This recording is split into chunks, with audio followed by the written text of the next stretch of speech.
সুপ্রিয় শিক্ষার্থীবৃন্দ, আজকে আমি তোমাদের সামনে উপস্থিত হয়েছি আমাদের অনলাইন ক্লাসের আমার দেয়া প্রথম লেকচার নিয়ে। সর্বপ্রথম তোমাদের সবার সুস্বাস্থ্য, পারিবারিক এবং ব্যক্তি জীবনের সমৃদ্ধি কামনা করি। আর একটা বিষয় খুব জরুরি, যে আজকে সারা বিশ্বে এবং বাংলাদেশে করোনা সংক্রান্ত যেই মহামারীর অবস্থা, সে অবস্থায় শিক্ষা মন্ত্রণালয় সে অবস্থায় বিশ্ব স্বাস্থ্য সংস্থা এবং বাংলাদেশের স্বাস্থ্য অধিদপ্তর এবং স্বাস্থ্য মন্ত্রণালয় কর্তৃক যে সকল নির্দেশনা আমাদের জীবন আচরণের জন্য দেয়া হয়েছে এবং সময়ে সময়ে দেয়া হচ্ছে, আমি আশা করব আমরা সবাই, আমার শিক্ষার্থীরা এবং আমরা যারা আছি বাংলাদেশের নাগরিক, সবাই মেনে চলব। আমি আশা করছি তোমরা সবাই ব্যক্তিগতভাবে, পারিবারিকভাবে এবং সামাজিকভাবে, অর্থাৎ বন্ধুবান্ধব এবং প্রতিবেশী নিয়ে সুস্থ আছো, ভালো আছো এবং যতদিন পর্যন্ত বিশ্ব এই মহামারী থেকে মুক্ত না হয় ততদিন পর্যন্ত সময়ে সময়ে, আবারও বলছি, স্বাস্থ্য মন্ত্রণালয়, স্বাস্থ্য অধিদপ্তর এবং সর্বোপরি বিশ্ব স্বাস্থ্য সংস্থা কর্তৃক নির্দেশিত যত নিয়মাবলী আমাদের জন্য দেওয়া হয়েছে সব আমরা মেনে চলব। এখন আসি আজকে আমাদের কাজের কথায়। আজকে আমি তোমাদের যে বিষয়টা নিয়ে আলাপ করার জন্য সামনে এসে দাঁড়িয়েছি তা হচ্ছে ফিনান্সিয়াল স্টেটমেন্টস। ফিনান্সিয়াল স্টেটমেন্টস এই টপিকটাকে আমি 3টা সেশনে বিভক্ত করতে চাই। 3টা সেশনের মাধ্যমে আমি তোমাদেরকে চেষ্টা করব টপিকটা বোধগম্যতা নিয়ে আসতে। প্রথম সেশনে ফিনান্সিয়াল স্টেটমেন্টের ডেফিনেশন, দ্যাট ইজ তোমাদের আন্ডারস্ট্যান্ডিং, ফিনান্সিয়াল স্টেটমেন্ট বোঝার যেই সক্ষমতা তোমাদের তৈরি হবে আমি আশা করছি। তারপর আমি আলাপ করব ফিনান্সিয়াল স্টেটমেন্টের ইউজফুলনেস, এর ব্যবহারযোগ্যতা, প্রয়োজনীয়তা। তারপরে আমি দেখব এর লিমিটেশনসগুলা। তারপরে আমরা, এগুলো সব থিওরিটিক্যাল বেস। তারপরে আমরা দেখব এর টাইপসগুলা, কত প্রকার স্টেটমেন্ট আছে, বাঞ্চ অফ ফিনান্সিয়াল স্টেটমেন্ট। আর এটা ফিনান্সিয়াল স্টেটমেন্টস মানে একটা গুচ্ছ স্টেটমেন্টস, এই গুচ্ছের মধ্যে কি কি স্টেটমেন্ট আছে সেটা আমরা দেখব। তারপর আমরা দেখার চেষ্টা করব যে ফিনান্সিয়াল স্টেটমেন্টসকে নির্দেশনা দেয়, নিয়ন্ত্রণ করে যে জেনারেলি অ্যাকসেপ্টেড অ্যাকাউন্টিং প্রিন্সিপালস, যেটাকে আমরা সংক্ষেপে গ্যাপ বলি, কোন কোন গ্যাপগুলো খুব জরুরি আমাদের জানার জন্য। তো সেখানে আমরা গ্যাপের যে শর্ট মিনিংগুলা, আমরা প্রয়োজনীয় গ্যাপগুলো আলাপ করব। তারপরে আমরা দেখব ফিনান্সিয়াল স্টেটমেন্টসের টাইপসগুলোর মধ্যে প্রথমে আমি আলাপ করব ইনকাম স্টেটমেন্টস নিয়ে। ইনকাম স্টেটমেন্টটা আমরা দেখি দুইভাবে উপস্থাপন করা হয়, একটা হচ্ছে সিঙ্গেল স্টেপ, আর একটা হচ্ছে মাল্টি স্টেপ বা মাল্টিপল স্টেপ। তো সিঙ্গেল স্টেপ ইনকাম স্টেটমেন্ট পর্যন্ত আমরা একটা ইলাস্ট্রেশন নিয়ে আলাপ করে আজকের সেশন এখানে শেষ করব। কিছু হোমওয়ার্ক, দ্যাট ইজ অ্যাসাইনমেন্ট তোমাদেরকে দিয়ে আমি আশা করব তোমরা বুঝবে এবং অ্যাসাইনমেন্টগুলো কমপ্লিট করবে আমার নেক্সট ক্লাসের আগে, তাহলে পরবর্তী ক্লাসটা বুঝতে অনেক সুবিধা হবে। তো এই পর্যায়ে আমি তোমাদের কাছে এরপরে যেটা দেখব আমরা এই ফিনান্সিয়াল স্টেটমেন্টসের তোমার আজকের যে লেকচারটা, সেই লেকচারটা তোমরা যদি কোনো জায়গায় কোনো অংশে বোধগম্যতায় অসুবিধা হয় তাহলে তোমরা ভিডিওটা দেখার পরে আমাকে এই ভিডিও যেই পেজে আপলোড করা হয়েছে সেই পেজের কমেন্ট বক্সে তোমরা কমেন্ট জানাবে যে তোমাদের সমস্যাগুলো কোথায়। আমি নেক্সট সেশন আরম্ভ করার আগে তোমাদের উত্তরগুলো দেওয়ার চেষ্টা করব। আর শিক্ষার্থীরা, তোমাদের অবশ্যই মনে রাখতে হবে আমাদের যতই লকডাউন হোক, আমাদের বন্ধ ঘোষণা হোক, আমাদের কিন্তু জীবন সময় চলে যাচ্ছে। এই জীবন এবং সময়ের সদ্ব্যবহার আমাদেরকে প্রত্যেকটা স্টেজে করতে হবে। আমার মনে হচ্ছে আমার এই যে বেশ কিছুদিন যাবৎ আমাদের ছুটি বা লকডাউন অথবা বন্ধ ঘোষণার মধ্যে আমি যে জীবনযাপন করেছি, সেখানে মনে হয়েছে জীবনকে অর্থবহ করার জন্য একটা অ্যাডভার্স সিচুয়েশনে নিজেকে চালিয়ে নেওয়ার মতো মানুষের যোগ্যতা এবং ক্ষমতা অর্জিত হবে। যাই হোক, আমি কাজে চলে যাই। এখন আমরা ফিনান্সিয়াল স্টেটমেন্টস, আমার পরিচয়ের যে বিষয়টা সেটা ফার্স্ট স্লাইডে নিশ্চয়ই এতক্ষণ ডিসপ্লে হয়েছে, তোমরা দেখেছ। এখন আমার যে কথাটা বলেছিলাম, will try to complete the chapter by 3 different classes, that is 3 different session, সেটা অলরেডি আমরা বলে ফেলেছি। এরপরে আমরা আসি যে কোথায় আসবো, আমাদের 3 নাম্বার স্লাইডে আসি। 3 নাম্বার স্লাইড হচ্ছে পার্ট 1, দ্যাট ইজ সেশন 1।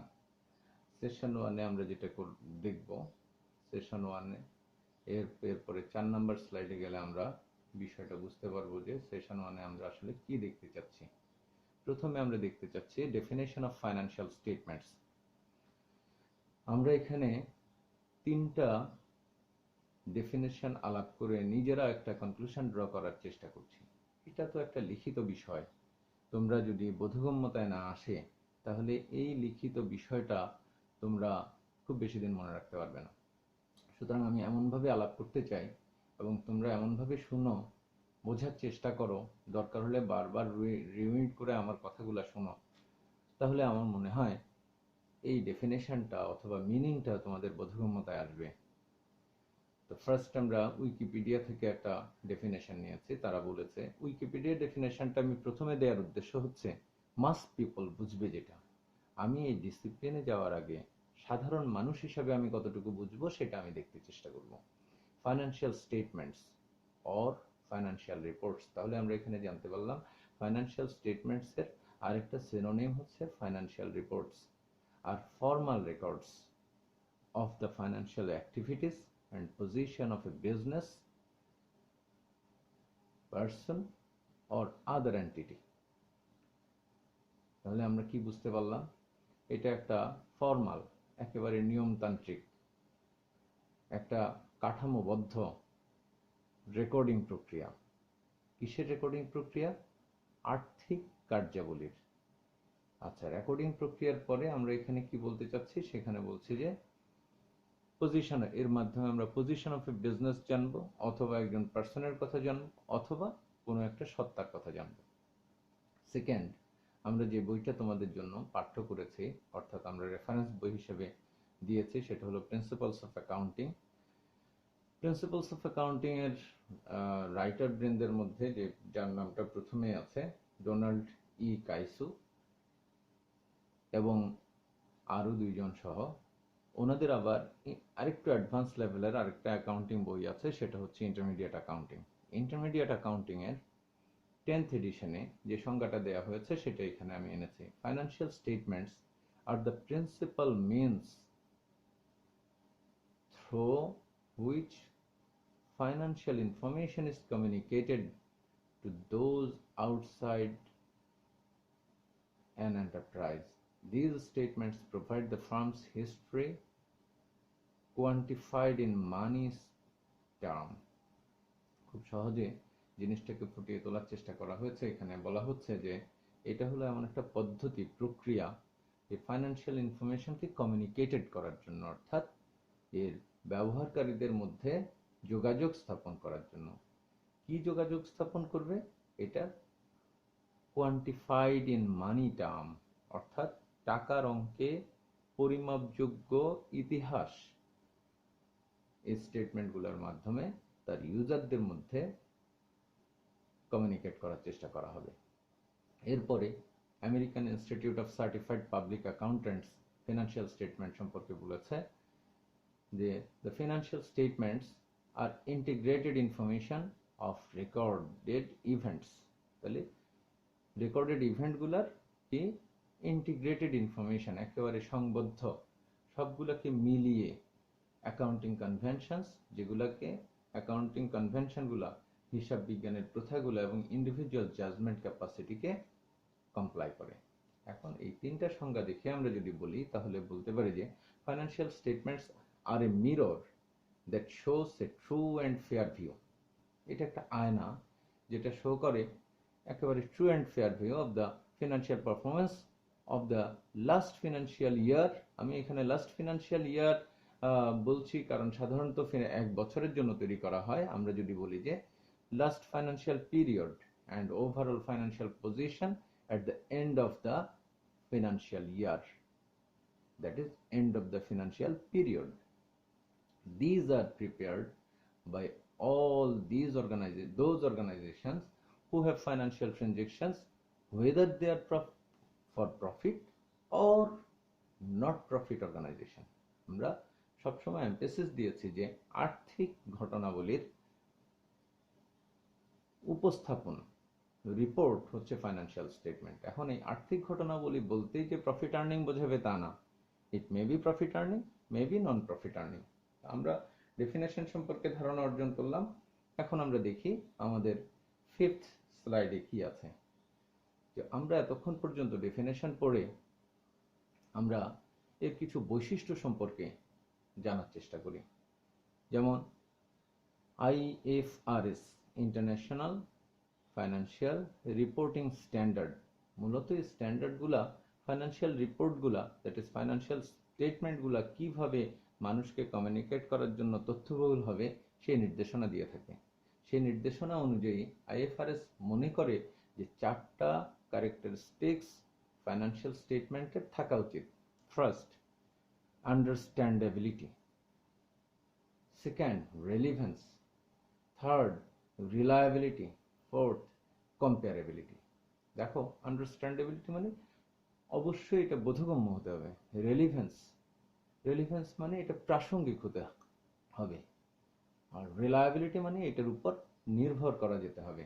এবং ফোর্থ হচ্ছে কম্পারেবিলিটি, অর্থাৎ এই যে প্রদর্শিত তথ্যের সাথে সমজাতীয় প্রতিষ্ঠান অথবা একই প্রতিষ্ঠানের অন্য সময়ের সাথে ফাইন্যান্সিয়াল স্টেটমেন্টের বিষয়বস্তুটাকে যদি তুলনা করা যায় তাহলে মানুষের সিদ্ধান্ত গ্রহণে সুবিধা হয়।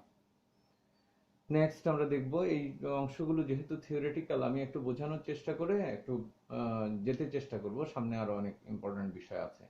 এখন আমরা ইউজফুলনেস দেখি, এটা যে ব্যবহারযোগ্যতা অথবা প্রয়োজনীয়তা। নাম্বার 1 হচ্ছে bridging the gap in management. ম্যানেজমেন্টের মধ্যে, ব্যবস্থাপনার মধ্যে যদি কোনো রকম কোনো গ্যাপ থাকে, এই গ্যাপের মানে হচ্ছে যে কোনো ব্যবধান থাকে, কমিউনিকেশন গ্যাপ থাকে, তাহলে সেখানে ব্রিজের কাজ করে ফাইন্যান্সিয়াল স্টেটমেন্ট। যেমন আমরা ধরি যে আমাদের যদি কর্মচারী গ্রুপ, ম্যানেজমেন্ট গ্রুপ, মালিক গ্রুপ ব্যবসার অবস্থা দেখে মনে করে যে না, খুব ভালো, আমাকে বেতন কম দেওয়া হচ্ছে, খুব ভালো, আমি ডিভিডেন্ড কম পাচ্ছি, তখন এই যে গ্যাপ, এই যে জানার গ্যাপ, সেই গ্যাপটা পূরণ করে হচ্ছে ফাইন্যান্সিয়াল স্টেটমেন্ট। ফাইন্যান্সিয়াল স্টেটমেন্ট যখন দেখলো এবং তার যে কল্পনার সাথে মিলালো, তখন সে মিলায় দেখলো যে না, আমি হয় ঠিক আর না হয় বেঠিক, বা কি অবস্থায় একটা ব্রিজ তৈরি হলো। অ্যাভেইলিং ক্রেডিট ফ্রম লেন্ডার্স, যাদের কাছ থেকে আমরা ধার পাবো তারা ধার দিতে, অর্থাৎ আমাদেরকে ঋণ দিতে ফাইন্যান্সিয়াল স্টেটমেন্টের যে প্রতিষ্ঠানের ফাইন্যান্সিয়াল স্টেটমেন্ট, তারা ঋণ গ্রহণে সক্ষম হয়। ইউজ ফর ইনভেস্টর্স, যারা বিনিয়োগকারী তারা এই ফাইন্যান্সিয়াল স্টেটমেন্ট দেখে ওই প্রতিষ্ঠানে বিনিয়োগ করবে কিনা সেই সম্পর্কে সিদ্ধান্ত নিতে পারে। ইউজ ফর গভর্নমেন্ট, সরকারের ব্যবহারের জন্য ফাইন্যান্সিয়াল স্টেটমেন্ট, যাতে NBR, national board of revenue, রাজস্ব আদায়ের জন্য। তারপর সোশ্যাল রেসপন্সিবিলিটি ঠিকমতো পালন করছে কিনা তার পারফরমেন্স অনুযায়ী। অনেকগুলো ফ্যাক্টর আছে সরকারের, শুধুমাত্র রাজস্ব না। এই গভর্নমেন্টের বিভিন্ন সেক্টর বিভিন্নভাবে ফাইন্যান্সিয়াল স্টেটমেন্টকে ব্যবহার করতে পারে। স্টক এক্সচেঞ্জ কমিশন অথবা স্টক এক্সচেঞ্জগুলো, অর্থাৎ যেখানে শেয়ার ক্রয় বিক্রয় করা হয় যে সমস্ত প্রতিষ্ঠানে, এবং তার রেগুলেটরি বোর্ড, সবার জন্য এটার ব্যবহারযোগ্যতা রয়েছে। আর যদি আমাদের কোনো ইনভেস্টমেন্ট থাকে এবং আমরা বাইরে থেকে কোনো ইনভেস্টমেন্টের সাথে যুক্ত হই, সেই সমস্ত ক্ষেত্রেও ফাইন্যান্সিয়াল স্টেটমেন্ট আমাদেরকে হেল্প করে বুঝতে।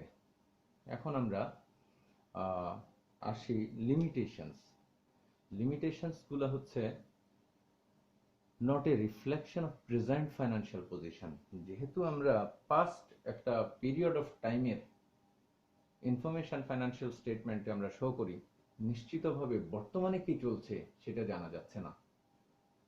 পসিবিলিটি অফ বায়াস, অর্থাৎ পক্ষপাতিত্ব দোষে দুষ্ট হতে পারে। অ্যাবসেন্স অফ ভাইটাল ইনফরমেশন, হয়তোবা দেখা যাচ্ছে যে এমন একটা ইনফরমেশন আছে যেটা এখন ফিনান্সিয়াল কোনো অর্থ বহন করে না, কিন্তু এটা খুবই গুরুত্বপূর্ণ ফিউচারের জন্য। সেই ধরনের ভাইটাল ইনফরমেশনের অ্যাবসেন্স থাকে, যেহেতু ফিনান্সিয়াল স্টেটমেন্ট অনলি ফাইন্যান্সিয়াল রেকর্ডগুলোকে উপস্থাপন করে। লেক অফ কোয়ালিটেটিভ ইনফরমেশন, ওই প্রথম যে 3 নম্বর যে ব্যাপারটা বললাম, অর্থাৎ আমরা যেহেতু ফাইন্যান্সিয়াল কোয়ান্টিটিতে দেখি, সেখানে কোয়ালিটেটিভ ইনফরমেশনগুলোকে আমরা এখানে পাই না। লেক অফ ডিটেইলস, যেহেতু মাত্র 3 অথবা 5টা ফরম্যাটের মধ্যে পুরা 1 বছরের একটা কোম্পানির অথবা একটা এন্টিটির সমস্ত তথ্য উপস্থাপন করা হয়, তাহলে সেখানে দেখা যাচ্ছে যে ডিটেইলস এর লেক থেকে যায়, অর্থাৎ ডিটেইলস সম্পর্কে আমরা বেশিরভাগ ক্ষেত্রেই জানতে পারি না। এখন আমরা দেখব আমাদের 8 নাম্বার স্লাইডে কি আছে। 8 নাম্বার স্লাইডে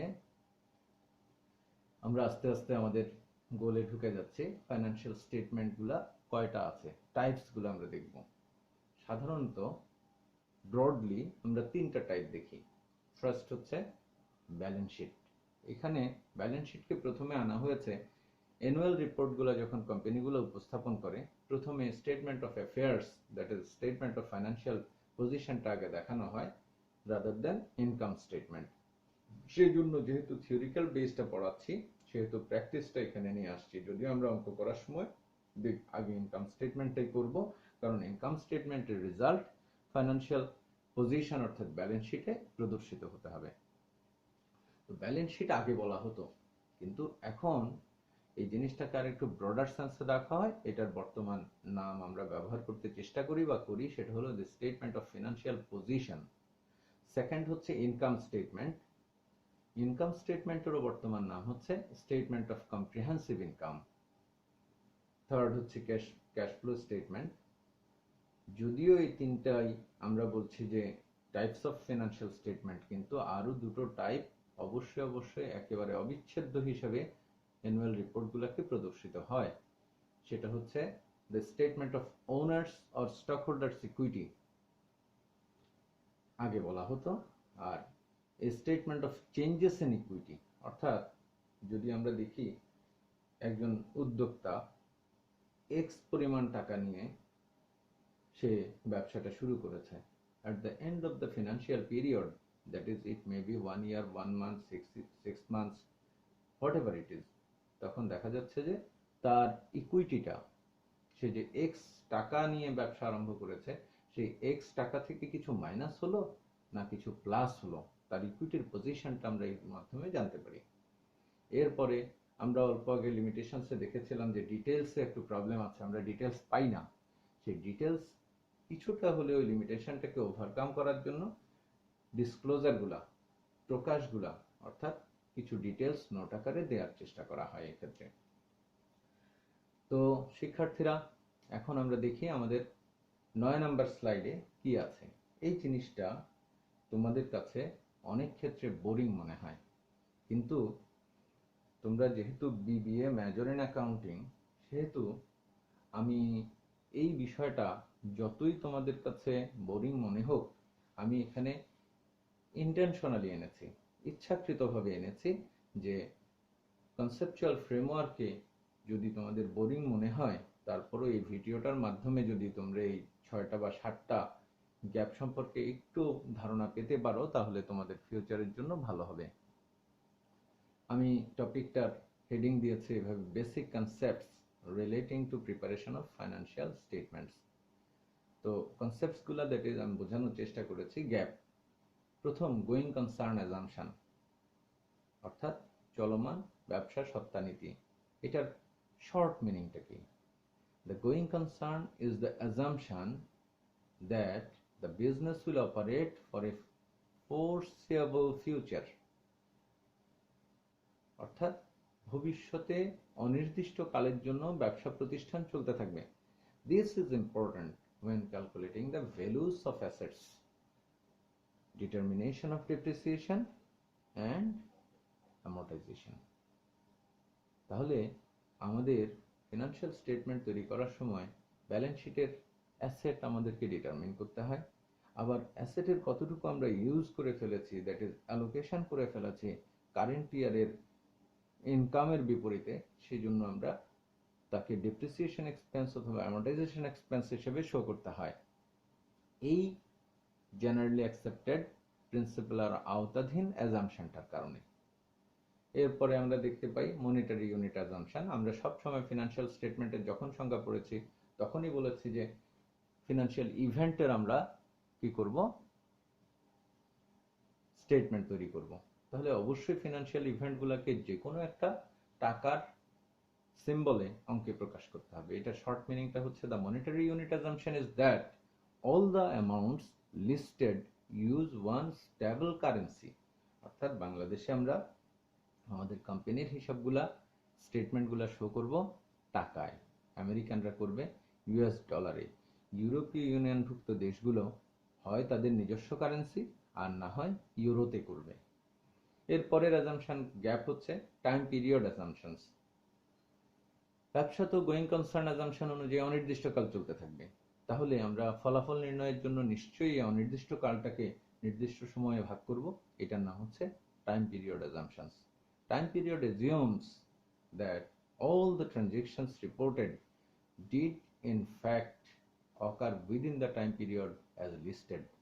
তার মানে হচ্ছে আমরা ওই সমস্ত ইভেন্টগুলোকে, ওই সমস্ত ট্রানজেকশনগুলোকে আমাদের এখানে আনবো যেগুলা যেই টাইম পিরিয়ডের হিসাব নিকাশ আমরা করছি সেই টাইম পিরিয়ডের মধ্যে সংগঠিত হয়। আচ্ছা, আমাদের এখন স্লাইড গেল হলো 9 নাম্বারটা। এরপরে আমরা দেখি আমাদের 10 নম্বর স্লাইডে কি আছে। তোমাদের এই প্রেজেন্টেশনটা তৈরি করতে আমার অনেক কষ্ট হয়েছে এই অর্থে যে এটা ভিডিও ব্যবস্থা যেহেতু ভালো নেই, আমার কাছে কিছুই নেই। তোমরা নিশ্চয়ই দেখতে পাচ্ছ এটা একটা স্মার্ট টিভির স্ক্রিন, সেই স্ক্রিনে আমি আমার স্লাইডগুলোকে সবগুলোকে ইমেজে কনভার্ট করে দেখাচ্ছি, কিন্তু এখানে এসে আমি দেখলাম যে ইমেজগুলো সিরিয়ালি দেখাচ্ছে না, আমাকে খুঁজে নিতে হচ্ছে, যার কারণে আমি খোঁজাখুঁজিটা করছি। ফোর্থ গ্যাপ হচ্ছে একটা প্রিন্সিপাল, সেটা হলো cost principal. The cost principal refers to the Notion that all values listed and reported are the cost to obtain or acquire the asset and not the fair market value. অর্থাৎ আমরা যে সম্পদটাই দেখাচ্ছি সেটা যেই দামে আমরা সংগ্রহ করেছি সেই দামটাই এখানে প্রকাশ করব, আজকের মার্কেট ভ্যালু কি সেটা আমরা দেখব না। রেভিনিউ প্রিন্সিপাল, এটা খুব ইম্পর্টেন্ট ইনকাম স্টেটমেন্টের বিষয়। The revenue principal states that all revenue must be reported when it is earned, realized or realizable. অর্থাৎ যখন কোনো আয় উপার্জিত হয়, অর্জিত হয় অথবা অর্জনযোগ্য বলে বিবেচিত হয়, তখন অবশ্যই সেটাকে আমরা ওই সময়ের আয় হিসেবে দেখাবো, not necessarily when the actual cash is received. অর্থাৎ যদি বকেয়া হয়, আমি যদি নগদ টাকা এখনো না পাই, তাও আমরা এটাকে দেখাবো। ম্যাচিং প্রিন্সিপাল, মোস্ট ইম্পর্টেন্ট একটা প্রিন্সিপাল। এটা হচ্ছে the matching principal holds that the expenses in financial statement must be match with the revenue. অর্থাৎ যদি এমন কোনো প্রতিষ্ঠান হয়, আমি সংক্ষেপে বোঝানোর চেষ্টা করছি, নতুন করে শুরু করলাম প্রতিষ্ঠানটা, কিন্তু সে এখনো ইনকাম জেনারেটিং অ্যাক্টিভিটিস শুরু করেনি, দ্যাট ইজ বিক্রয় শুরু হয়নি, উৎপাদন করে এখনো বিক্রয় শুরু হয়নি, জাস্ট এখনো শুরুর অবস্থায়। এই শুরুর অবস্থায় যে রেভিনিউ এক্সপেন্ডিচারগুলো আছে, অর্থাৎ রাজস্ব জাতীয় ব্যয়গুলা, সেই রাজস্ব জাতীয় ব্যয়গুলোকে আমরা এক্সপেন্স হিসেবে শো করতে পারবো না, because of this matching principal. That is ওই সময়ে কোনো রেভিনিউ নাই যে ওই এক্সপেন্সগুলোর সাথে ম্যাচ করা যায়। এরপরে 7 নাম্বার প্রিন্সিপাল হচ্ছে disclosure principal. The disclosure principle holds that information pertinent to make a reasonable judgment on the company's finance must be included, so long as the cost to obtain that information is reasonable. তার মানে হচ্ছে আমি যদি কোনো রকম কোনো information provide করার সময় পূর্ববর্তী সময়ের তুলনায় যদি কোনো রকম কোনো চেঞ্জ করি অথবা চেঞ্জ নাই করলাম, আমার যদি বোধগম্যতায় কারণে আসার সম্ভাবনা থাকে, তখন সেখানে আমি ওই বিষয়টাকে পূর্ণরূপে প্রকাশ করে দিতে হবে ফাইন্যান্সিয়াল স্টেটমেন্ট ইউজারদের সুবিধার জন্য। ম্যাটেরিয়ালিটি principle. The principles of materiality always allows financial statement to show rounded rather than the exact dollar amount. এই বিষয়টা হলো বস্তুনিষ্ঠতা। যেমন একটা ক্যালকুলেটর যদি আমরা ক্রয় করি, দেখা যায় যে সেটা 2 থেকে 5 বছর ইউজ করা যায় যদি ফিজিক্যাল ড্যামেজ না হয়। এখন আমরা তো জানি একটা ফিনান্সিয়াল ইয়ারের অতিরিক্ত বাইরে যদি কোনো খরচ করা হয় সময়ের জন্য, তাহলে সেখানে তাকে আমরা অ্যাসেট হিসেবে ডিক্লেয়ার করি। কিন্তু 200 টাকা 500 টাকার একটা ক্যালকুলেটর, বড় জোর 800 টাকার ক্যালকুলেটর যদি আমরা অ্যাসেট শিডিউলে রেখে দেই, তাহলে সেটা আসলে বস্তুনিষ্ঠ তথ্য মানে ইম্যাটেরিয়াল একটা বিষয় হয়ে যায়। সেজন্য তারপরে 10 ডেসিমাল ফিগারগুলোকে আমরা রাউন্ডেড আপ করব। হয়তো দেখা যাচ্ছে যে একটা ফিগার আছে শতকের পরে দশক এবং এককের ঘরে আছে, আমরা যখন ব্রডার সেন্সে প্রকাশ করব তখন এই বিষয়গুলোকে আমরা রাউন্ডেড আপ করব। এটাকে বলা হচ্ছে ম্যাটেরিয়ালিটি প্রিন্সিপল। আর একটা most important, it is the last for this lectures gap, conservatism principle. Conservatism মানে কি? এটার বাংলা অর্থ হচ্ছে রক্ষণশীলতা। রক্ষণশীলতা মানে কি আসলে? রক্ষণশীলতার যেই প্রায়োগিক ডিকশনারি মিনিং সেখানে না হয়ে এইখানে একটা বিশেষ একটা টার্ম হিসেবে ব্যবহৃত হচ্ছে। অর্থাৎ আমরা এখানে conservatism requires an accountant to choose the option that will result in less net income or lower asset valuation. এখানে বলছে যে কনজারভেটিজমের কারণে একজন অ্যাকাউন্টেন্টকে চুজ করতে হয় যে চয়েসের কারণে ফলাফল কি হবে, তার নেট ইনকামটা কম হবে এবং অ্যাসেট ভ্যালুয়েশনটা হবে লোয়ার। তার মানে কি? তার মানে আমার অ্যাসেট তো অথবা ইনকাম তো কম হচ্ছে না, আমার অ্যাক্টিভিটি অনুযায়ী ইনকাম যা হওয়ার তাই হচ্ছে। কিন্তু শোয়িং এর ক্ষেত্রে এই কনজারভেটিজমের কারণে আমরা যে পদক্ষেপগুলো নেব সেই পদক্ষেপের ফলাফল হবে নেট ইনকামটা কম দেখানো হবে এবং অ্যাসেট ভ্যালুয়েশনটা লোয়ার হবে। তো বিষয়টা আমি একটু ব্যাখ্যা করার চেষ্টা করি। যেমন এমন কোনো বিষয় যেটা এখনো আমাদের সিদ্ধান্তের, যেমন ইনভেন্টরি ভ্যালুয়েশন, মজুত মালের যখন মূল্যায়ন করতে যাব তখন আমরা দেখব যে মজুত পণ্যটা যেই দামে ক্রয় করা হয়েছে এবং আজকের যে বাজার মূল্য তার মধ্যে যেটা কম সেটা গ্রহণ করব। কারণ ভবিষ্যতে আমি যাতে বিক্রি করার সময় যা বিক্রি করব তাই তো বিক্রি করব, কিন্তু যদি বেশি দামটা ধরে ফেলি তাহলে ভবিষ্যতে বিক্রয়যোগ্য যে অর্থ সেই অর্থের বেশি অর্থ বর্তমান ফিনান্সিয়াল পিরিয়ডে আমি শো করছি।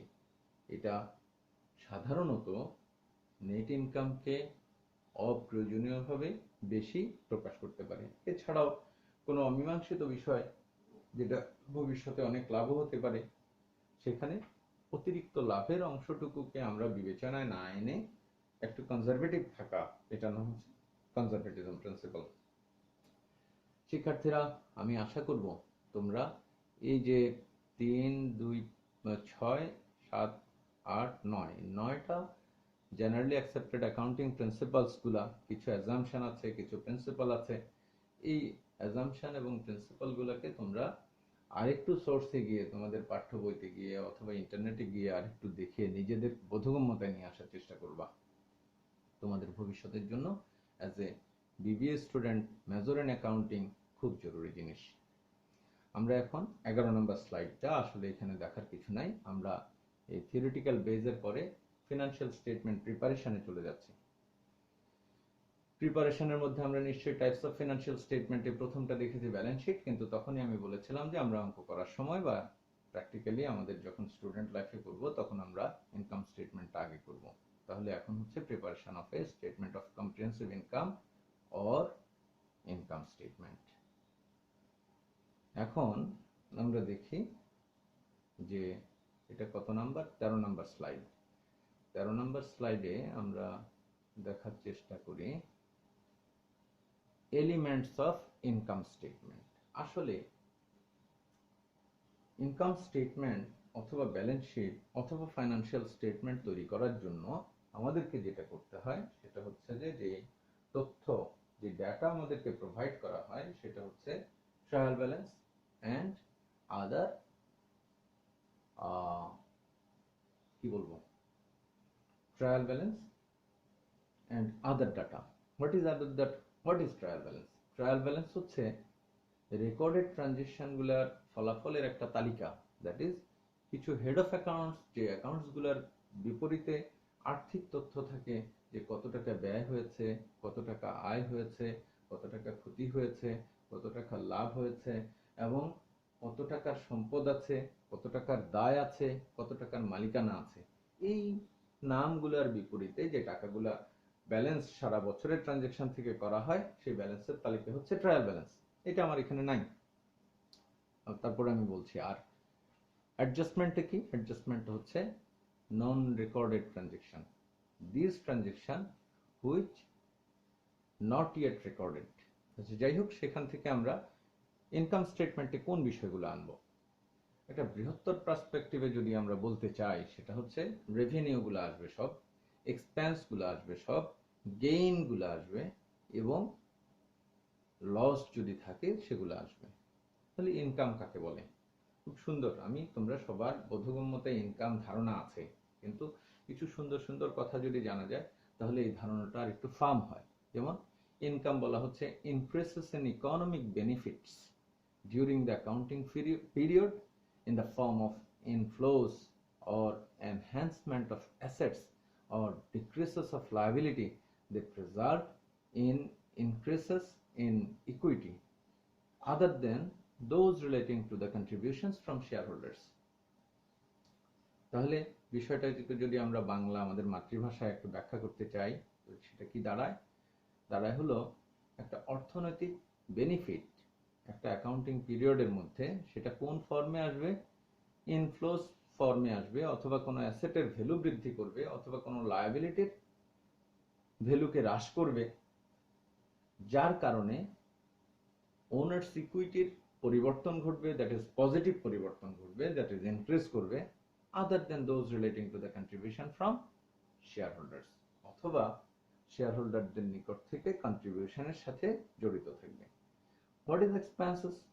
এক্সপেন্সেস হচ্ছে decrease in economic benefit, just vice versa of income during the accounting period in the form of outflows or depletion of assets or incurrence of liability, অর্থাৎ liability বৃদ্ধি পাবে, that results in decrease in equity other than those, that is এই যে equity বৃদ্ধি হলো, যেমন ইনকামের ক্ষেত্রে ইকুইটি বৃদ্ধি হলো, এক্সপেন্সেসের ক্ষেত্রে ইকুইটি হ্রাস ঘটলো, বৃদ্ধিটা মালিক যখন দেয়, কন্ট্রিবিউট করে ক্যাপিটাল আকারে, তখনও মালিকের ইকুইটি বৃদ্ধি হয় প্রতিষ্ঠানে, কিন্তু এইটা তাদের কন্ট্রিবিউশন ছাড়া বৃদ্ধি, দ্যাট ইজ ইনকামের কারণে বৃদ্ধি।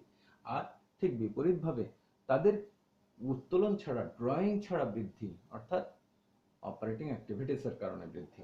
তাহলে আমরা এই স্লাইড থেকে বুঝতে পারলাম যে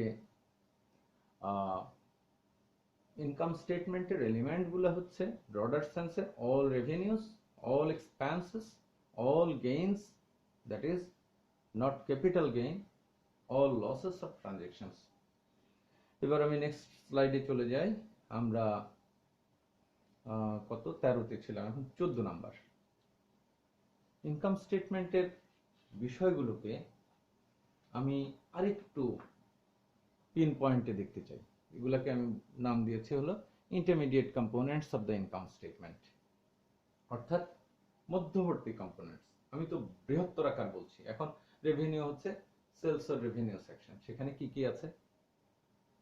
প্রেজেন্ট সেলস, সেলস এর ডিসকাউন্ট, সেলস এর allowances, sales return and other related information, its purpose, to arrive at the net amount of sales revenue.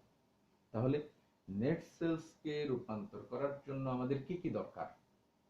Present sales, it may be cash sales or credit sales.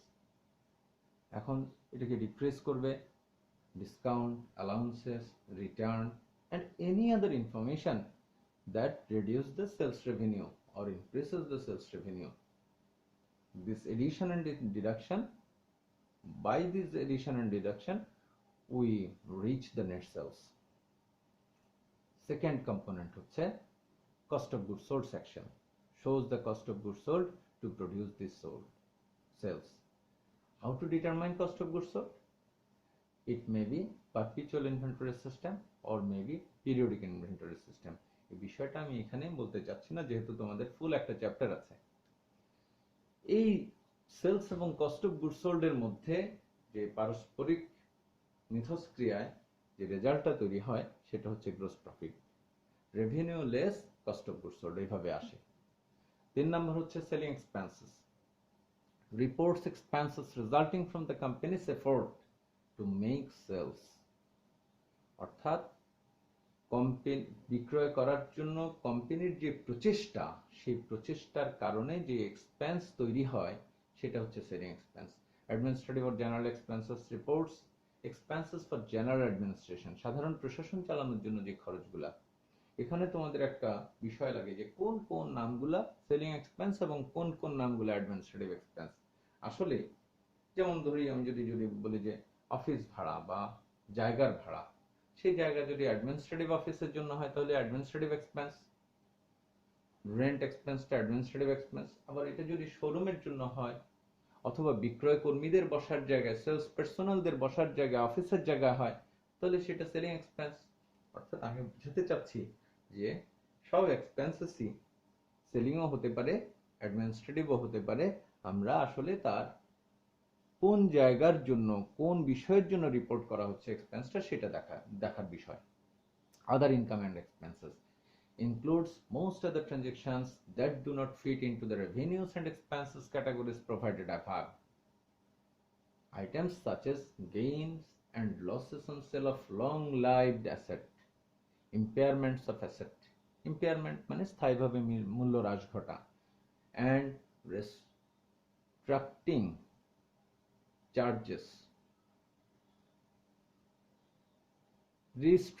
charges are reported in this section.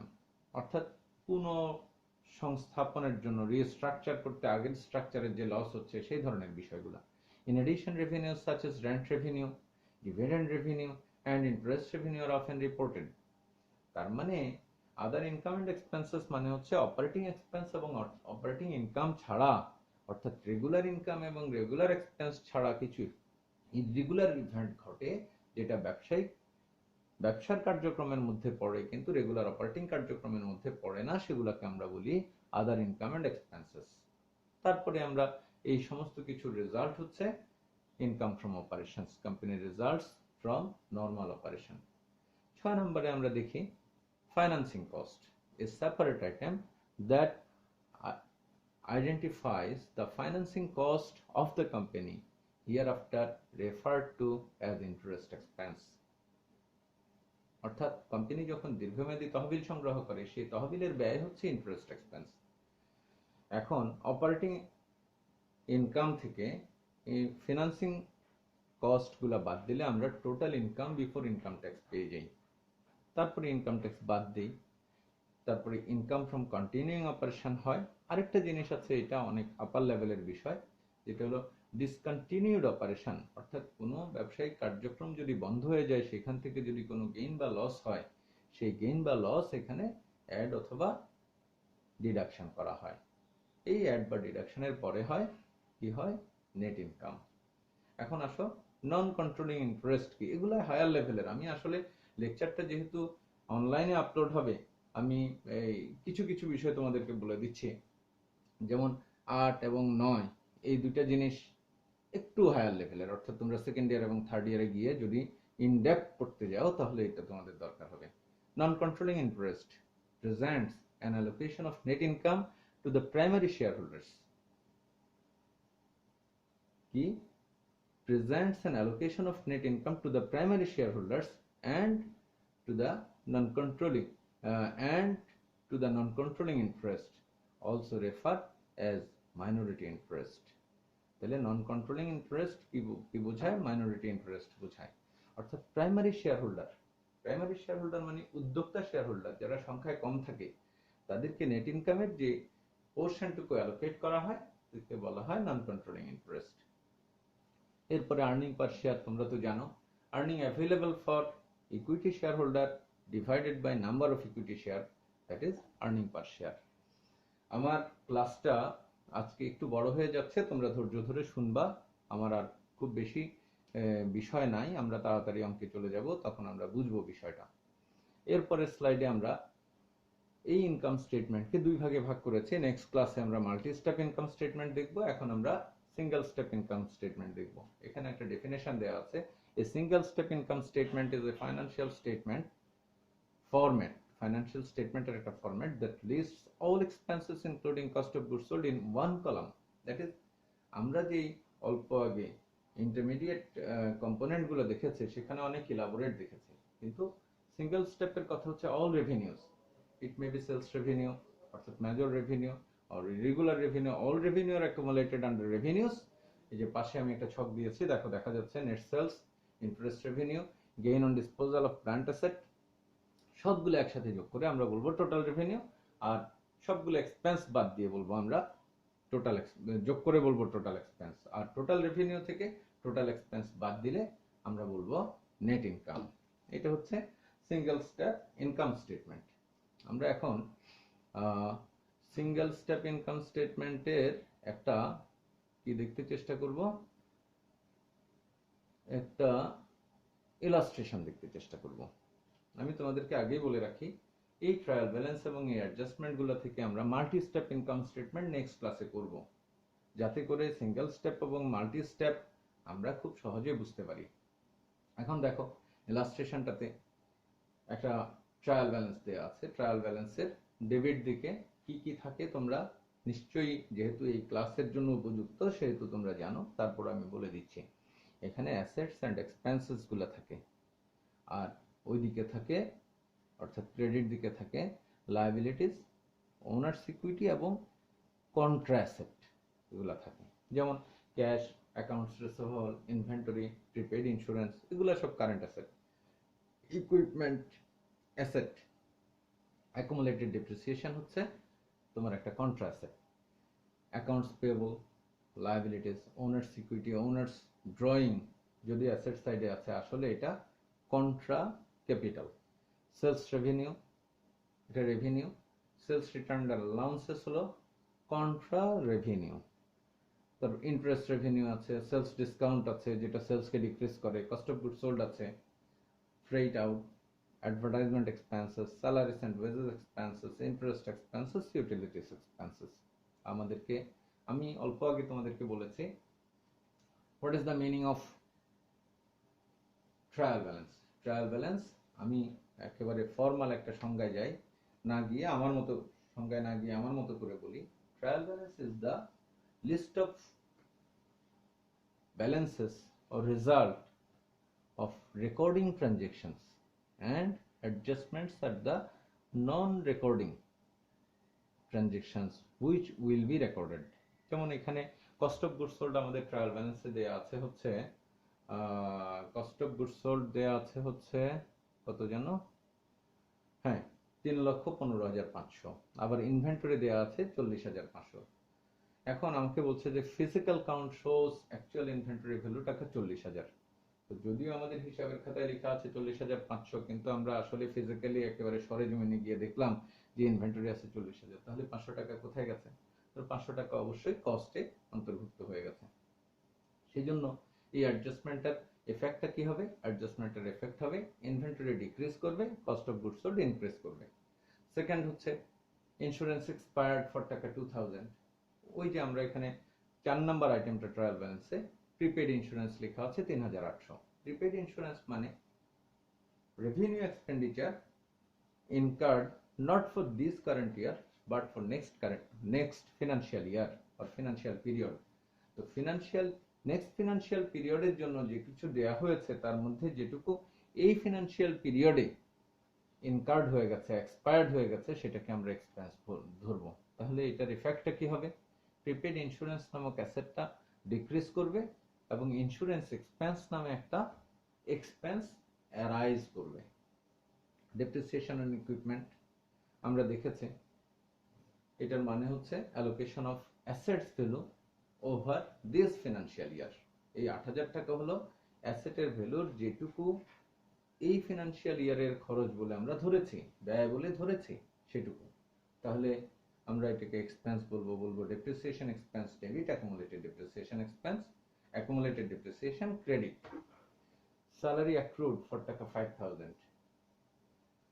তো আসলে আমরা তো cash basis এবং accrual basis accounting এর মধ্যে সর্বত্রই accrual basis করা হয়, তারপরও কিছু কিছু ট্রানজেকশন আছে ক্যাশ বেসিসে করা হয় এবং ইয়ার এন্ড ক্লোজিং এর সময় সেটাকে অ্যাক্রুয়াল বেসিসে রূপান্তর করা হয়। যেমন আমরা সাধারণত দেখি এই মাসের বেতন আগামী মাসে শোধ করা হয়, তাহলে ডিসেম্বর মাসের বেতন কখন শোধ করা হবে? জানুয়ারিতে। কিন্তু ডিসেম্বর মাসে যদি আমার ফিনান্সিয়াল ইয়ারের এন্ডিং টাইম হয়, এন্ডিং মান্থ হয়, তাহলে এই বছরের খরচকে হিসাবভুক্ত করার জন্য এই বছরের বেতনটাকে যদিও পরিশোধ করা হয়নি, এই বছরের ফিনান্সিয়াল স্টেটমেন্টে আনতে হবে।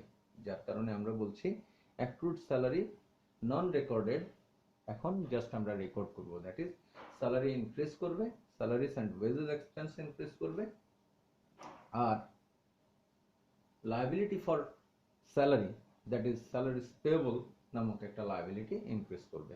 এই চারটা অ্যাডজাস্টমেন্ট তোমাদের জন্য আলাপ করে ফেললাম। এখন আমরা দেখি নেক্সট স্লাইডে অঙ্কটার কিভাবে সলিউশন দেয়া আছে, সিঙ্গেল স্টেপে দেয়া আছে, যেটা তোমাদের কাছে মনে হচ্ছে যেন আসলে মানে দরকার কি ছিল, কিন্তু যদি পরীক্ষায় চলে আসে তাহলে তোমাদের এটা দরকার আছে।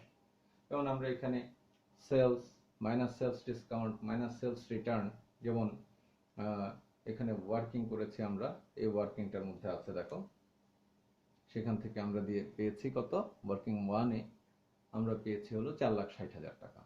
সেই ওয়ার্কিং 2-তে আমরা কস্ট অফ গুডস সোল্ড এর সাথে, ওই মনে আছে আমি আলাপ করেছিলাম, তোমরা দরকার হলে রিউইন্ড করো, 3,15,500 টাকা ছিল কস্ট অফ গুডস সোল্ড এবং ইনভেন্টরি ফিজিক্যাল ভ্যালুয়েশনে 500 টাকা কম আসছে, সেই কমটাকে আমরা বলছি কস্টের অংশ হিসাবে আমরা হিসাবভুক্ত করে ফেলবো। তাহলে 3,16,000 টাকা হয়ে গেল। আর সব অপারেটিং এক্সপেন্স গুলো আমরা একসাথে টোটাল অপারেটিং এক্সপেন্স পেলাম 1,14,000। এই জিনিসটা আমরা এখানে জাস্ট পুট করে দিলাম, একেবারে সিম্পল একটা ফরম্যাট। এটার নাম হচ্ছে কি, সিঙ্গেল স্টেপ ইনকাম স্টেটমেন্ট।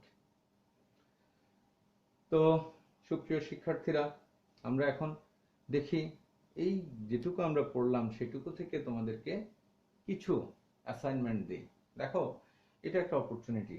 আমরা যখন ক্লাসে লেকচার দিই, তোমরা অনেকে অমনোযোগী থাকো, অনেকে লিখতে পারো না, অনেকে বলার সময় আসলে ঠিক ধারণ করতে পারো না। এই ধরনের ড্রব্যাক, এই ধরনের যে, আমি ড্রব্যাক বলবো না, বৈশিষ্ট্যগুলো মানুষের থাকে। তো এখন যেহেতু একটা ভিডিও রেকর্ডেড অনলাইনে থাকবে, তোমরা এই অ্যাসাইনমেন্টটা তৈরি করার জন্য দরকার হলে ভিডিওটা তুমি আবার দেখতে পারো। আজকের লেকচারের উপর আমি প্রায় শেষ প্রান্তে চলে আসছি। আমার অ্যাসাইনমেন্ট 1 হচ্ছে ডিফাইন ফাইন্যান্সিয়াল স্টেটমেন্ট। এখানে যে 4টা সংজ্ঞা দেওয়া আছে, আমি আশা করব না যে কনক্লুশনটা তুমি মুখস্থ করবা, কনক্লুশনটা নিজের থেকে লিখলে আমি খুশি হব। 2 হচ্ছে what are the characteristics of financial statement as per IFRS. মনে আছে আইএফআরএস অনুযায়ী আমরা 4টা ক্যারেক্টারিস্টিক্স এর কথা বলেছিলাম, সেগুলা সুন্দর করে তার ব্রিফ ডেসক্রিপশন সহ তোমরা উপস্থাপন করবা। State the usefulness of financial statement. তারপরে 5 নাম্বার হচ্ছে what are the limitations of financial statement. এখানে যে কয়েকটা পয়েন্ট আছে তার বাইরেও তোমরা যদি যৌক্তিক মনে করো, তোমরা চিন্তা ভাবনা করে অথবা অন্য কোনো রেফারেন্স বই থেকে দেখে তোমরা লিখতে পারো। 4 নাম্বার প্রশ্ন, who are the user of financial statement, যেটা আমার আলোচনায় সেভাবে আসেনি, লেখায় আসেনি, কিন্তু আমি আলোচনা করেছি, ইউজফুলনেস এর মধ্যে এই আলোচনাটা হয়েছে। তোমরা বিভিন্ন রেফারেন্স বই এবং বিভিন্ন সোর্সের মাধ্যমে এই প্রশ্নটার উত্তর লিখবে। তারপর 6 নাম্বার হচ্ছে আমরা এখানে যে 9টা জেনারেলি অ্যাকসেপ্টেড অ্যাকাউন্টিং প্রিন্সিপালের কথা বলেছি, সেটা পড়বা, বুঝবা এবং নিজের ভাষায় অ্যাসাইনমেন্টে রেডি করবা। এটা হচ্ছে থিওরিটিক্যাল অ্যাসাইনমেন্ট। এরপরে আমরা চেষ্টা করব হচ্ছে থিওরিটিক্যাল অ্যাসাইনমেন্টের পরে আমি চলে যাই হচ্ছে একটা প্র্যাকটিক্যাল অ্যাসাইনমেন্ট দিয়েছি তোমাদেরকে। কত নাম্বারে ছিল? এটা ছিল 19 নাম্বার স্লাইড। এখন আমি 20 নাম্বার স্লাইডে যেতে হবে। হ্যাঁ, 20 নাম্বার স্লাইডে একটা ট্রায়াল ব্যালেন্স দেওয়া আছে এবং 60টা অ্যাডজাস্টমেন্ট দেওয়া আছে। সেখান থেকে তোমরা ঠিক যে ইলাস্ট্রেশনটা আমি করিয়েছি, দেখিয়েছি, সেই ইলাস্ট্রেশনের আলোকে সিঙ্গেল স্টেপ ইনকাম স্টেটমেন্ট তৈরি করবা। আর নেক্সট ক্লাসের পরে, অর্থাৎ এই 3টা ক্লাসের পরে আমি দেখাবো টেবুলার অ্যানালাইসিস থেকে কিভাবে সিঙ্গেল স্টেপ অথবা মাল্টি স্টেপ ইনকাম স্টেটমেন্ট তৈরি করা হয়। সেই ধরনের কিছু অ্যাসাইনমেন্ট তোমাদের জন্য থাকবে। এখন আসো 21 নাম্বার স্লাইড। 21 নাম্বার স্লাইডে আমি যে কথাটা লেকচারের শুরুতে বলেছি সেটা আবার রিমাইন্ড করছি। Any question about discussion please put in the comment. এটার সম্পর্কে আমি আর বেশি আলাপ করতে চাই না, কারণ আমি বলেছি। এরপরে হচ্ছে thank you very much, wish you good luck. এবং আবারও মনে করে দিচ্ছি তোমাদেরকে, করোনা জীবন ব্যবস্থা তোমার জন্য, তোমার পরিবারের জন্য, তোমার সমাজের জন্য খুবই জরুরি। আমি মনে করি যে মানুষ একটু অ্যাওয়ার হবে, হিউম্যানাইজেশন বৃদ্ধির জন্য তার জীবন আচরণে পরিবর্তন ঘটবে। বিভিন্ন প্রকার ব্যায়াম করবা তোমরা, তারপর ব্যালেন্সড ডায়েট গ্রহণ করার চেষ্টা করবা। কোনো স্খলনজনিত বিহেভিয়ার লাইফস্টাইলে তোমরা থাকবা না। এই ব্যাপারে এই মহামারী আমাদেরকে বাধ্য করছে। এটা একটা অপরচুনিটি আমাদেরকে শৃঙ্খলাবদ্ধ এবং নিয়মতান্ত্রিক নিয়ন্ত্রিত জীবন পরিচালনার জন্য। আমি আশা করব তোমার নিজের জন্য, তোমার ফ্যামিলির জন্য, তোমার সমাজের জন্য, তোমার দেশের জন্য, ওভারঅল পৃথিবীর জন্য তোমরা সবাই নির্দেশিত জীবনে অভ্যস্ত হয়ে যাবা। Thank you very much, wish you good luck. ধৈর্য ধরে আমার লেকচারটা দেখার জন্য তোমাদেরকে অগ্রিম ধন্যবাদ। থ্যাংকস।